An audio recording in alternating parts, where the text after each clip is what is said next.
Bienvenue sur Art to the Book. Assalamu alaikum. Donc j'espère que vous allez tous bien. Je vous retrouve d'abord en voix off pour vous expliquer rapidement le concept de cette vidéo. L'idée c'était de lire du coup La gardienne du chardon de Lorraine Bellès pour le salon du livre Imagina Livre qui s'est déroulé proche de Toulouse. Vu qu'elle s'y trouvait, je m'étais dit que c'était l'occasion de pouvoir lui en parler. Au final, ça s'est pas déroulé exactement comme prévu, mais j'ai pu faire du coup des vidéos assez sympa avec des auteurs qui ont très gentiment accepté de me présenter leur bouquin en vidéo. Donc Inch'Allah, je vais vous présenter ça également à mon tour et j'espère que ça vous plaira.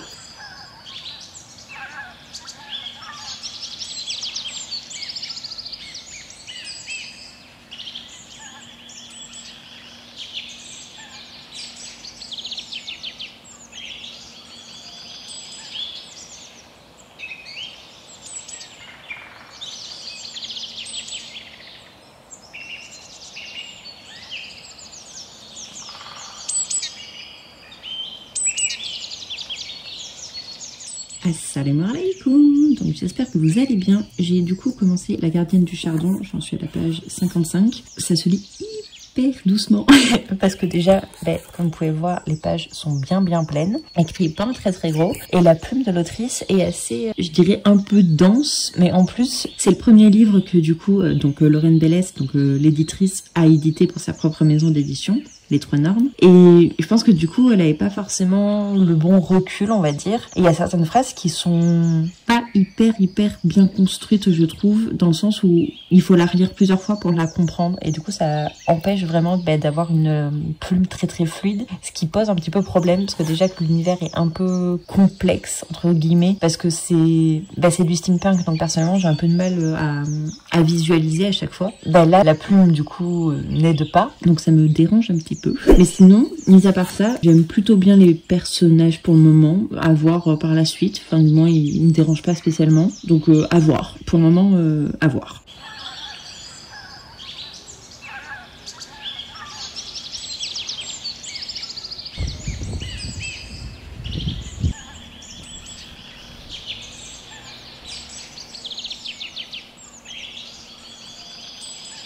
Direction le salon du livre. Je vous laisse faire les pronostics dans les commentaires sur les livres que j'ai achetés, ou au moins le nombre. En premier lieu, je suis tombée sur le stand de Laura Esquine, elle est absolument adorable. Je vous laisse du coup avec le pitch de son dernier roman. Bonjour, je suis Laura Esquine et je vais vous présenter Eclipse de sang, qui est mon dernier livre.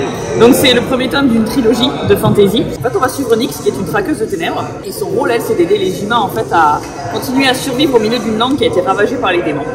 Et en fin de compte, sa première mission, ça va être d'aller récupérer une jeune fille qui s'appelle Talia, qui a 20 ans et qui vit dans un refuge. Et en fin de compte, la mission est simple, c'est de l'emmener d'un point A à un point B, tout simplement. Sauf que cette jeune fille possède un pouvoir qui est extrêmement convoité.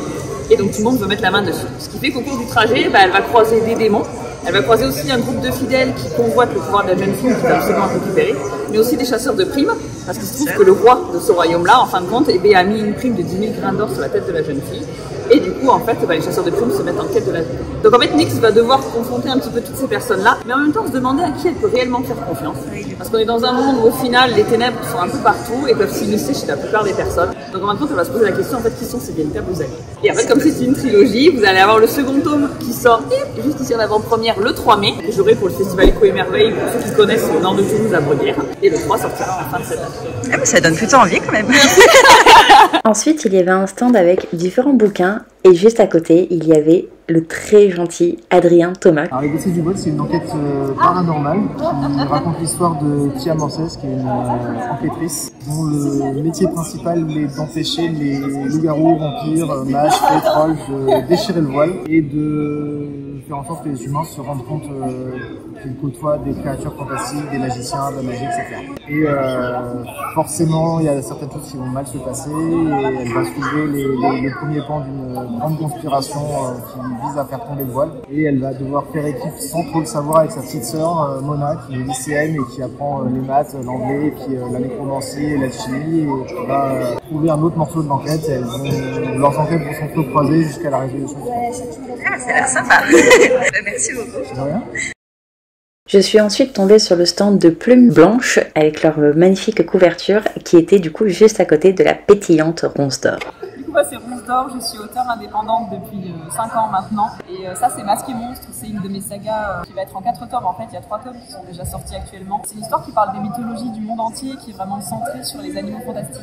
Puisqu'on suit 2 sœurs qui vivent de nos jours à Lyon, dans un petit appart, qui sont fauchées, qui sont assez loufoques. Et en fait, elles vont rencontrer un étrange garçon, et ce garçon va un jour abandonner devant chez elles des animaux fantastiques qui ne sont pas du tout censés exister. Et donc elles vont essayer de s'en occuper parce qu'elles ont bon cœur, sauf que ça va, c'est pas facile quoi, y compris des créatures carnivores, c'est parfois dangereux. Et en fait, à cause de ça, elles vont se retrouver mêlées à des histoires beaucoup plus sombres qui ne les concernent pas du tout, avec des personnages mythologiques qui viennent squatter chez elles.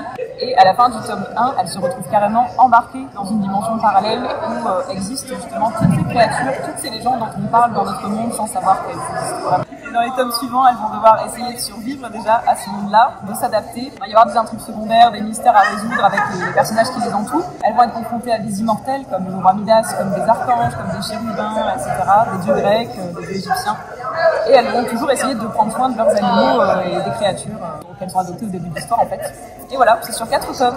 Le 4e tome sort en fin d'année j'espère, je suis dessus actuellement. Et c'est une saga illustrée avec des illustrations couleurs et des bestiaires illustrés à la fin de chaque tome en fait en noir et blanc, avec la petite fiche de notes sur chaque créature pour expliquer qui elle est, d'où elle vient, comment on l'a vue dans l'histoire, etc. Merci beaucoup. Mais de rien, merci à toi. Ensuite, j'ai vu Anna Orridge. Ok, donc Nereia, c'est une saga donc, de fantasy young adulte en 5 tomes. Les tomes 1, 2, 3 et le préquel sont déjà sortis. Et le tome ultime, le tome 4, sort cet été. Et donc, sur le tome 1, on part sur une télé-réalité. Okay, donc on a 8 jeunes adultes, qui ont 17-18 ans à peu près, qui reçoivent tous une invitation un petit peu mystérieuse à participer donc à une émission de télé-réalité. C'est la toute première fois que cette émission a lieu, ils ne savent pas trop à quoi s'attendre, mais comme ils ont des vies très compliquées, on ne va pas dire extrêmement compliquées, les pauvres, ils n'ont pas grand-chose à perdre. Okay, donc ils vont tous accepter. Et ils embarquent à bord d'un voilier, l'Odyssée, qui met le cap vers des îles un peu mystérieuses et inexplorées. Et chaque semaine, les candidats, ils vont s'affronter dans des épreuves. Parce qu'en gros, c'est ça l'objet de la télé-réalité. On n'est pas sur des épreuves sanglantes ou ce genre de choses, d'accord ? C'est des épreuves style épreuves d'orientation, genre comme dans Koh-Lanta, escape game, ce genre des énigmes, des choses comme ça. Toujours est-il que chaque semaine, on a un candidat éliminé. Parce que là, télé-réalité classique, oui. Il semblerait. Parce que comme c'est une saga de fantasy, je ne l'ai pas caché, il y a des événements de plus en plus étranges en fait, qui se passent à bord du voilier et sur les îles où ils font escale. L'ambiance commence à changer et on se dit que ces jeunes, en gros, ils ne sont pas là par hasard, du moins pas pour les raisons qu'on leur a annoncées à la base. On ne sait plus vraiment qui se cache derrière les caméras.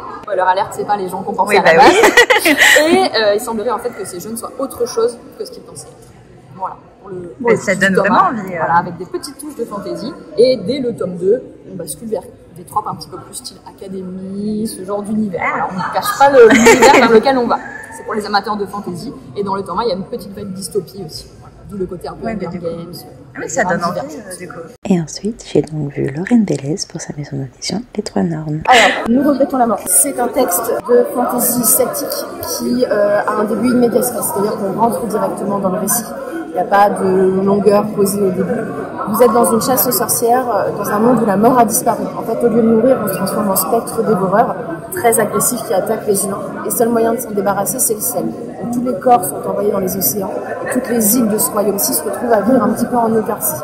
Ça se réduit à un sortilège de sorcières. Donc, il y a une religion qui propose de faire retrouver la mort. Et pour ce faire, organise des grandes chasses de sorcières. On est 40 ans après ces événements, on suit Peinella, qui est une inquisitrice de cette religion, et qui va décider de partir dans une chasse un peu terrible, parce qu'elle revient sur la terre de ses enfances pour chasser la sorcière de son clan.